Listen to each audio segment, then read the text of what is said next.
మంచి జ్ఞాపక శక్తి కోసం జింక్ ఎక్కువగా ఉన్న ఆహారం తీసుకోవడం చాలా అవసరం. దాంతోపాటు vitamin B6, vitamin B12, anti oxidants ఉన్న ఆహారం తీసుకోవడం కూడా అవసరం. ఈ విటమిన్లు, యాంటీ ఆక్సిడెంట్లు ప్రధానంగా తాజా పళ్ళు అంటే ద్రాక్ష, అన్ని నిమ్మజాతి పళ్ళు, యాపిల్స్, ప్లమ్స్, బెర్రీస్, దానిమ్మ వంటివి. కూరగాయలు, ఆకుకూరలు, పొట్టు తీయని గోధుమ, రాగి, జొన్న, మొక్కజొన్న వంటి ధాన్యాలు, చిక్కుళ్ళు, పాలు వంటి ఆహారంలో ఎక్కువగా ఉంటాయి. మాంసాహారంలోనూ ఇవి ఉంటాయి. ఇక జింక్ ఎక్కువగా మాంసాహారం, సీ ఫుడ్స్, అలాగే గుడ్లు, పాలలో ఎక్కువగా ఉంటుంది. మాంసాహారం తీసుకోని వారు జింక్ కోసం పాలపై ఆధారపడవచ్చు. మెదడుకు మేలు చేసే ఆహారాలు. నేరుగా చెప్పాలంటే మీ పిల్లలు మెదడు చురుగ్గా పనిచేయాలనుకుంటే ఈ కిందివి వారు తినే ఆహారంలో ఉండేలా చూసుకోండి. పండ్లు.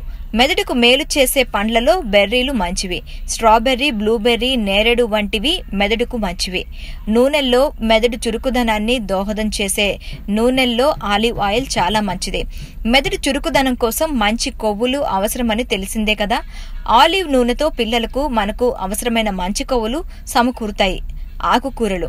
కూరగాయల్లో పాలకూర మెదడును చురుగ్గా ఉంచుతుంది. ఇది బీట్రూట్, చిక్కుళ్ళు వంటి వాటిలో ఉండే యాంటీ ఆక్సిడెంట్లు మెదడు కణాలను దీర్ఘకాలంగా ఆరోగ్యంగా ఉంచి వాటిని అనేక వ్యాధుల నుంచి రక్షణ కల్పిస్తాయి.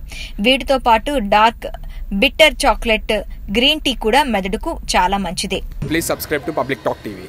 Please subscribe Public Talk TV. Please subscribe Public Talk TV. Please subscribe to Public Talk TV. Please subscribe Public Talk TV. Please subscribe to Public Talk TV. Please subscribe to Public Talk TV.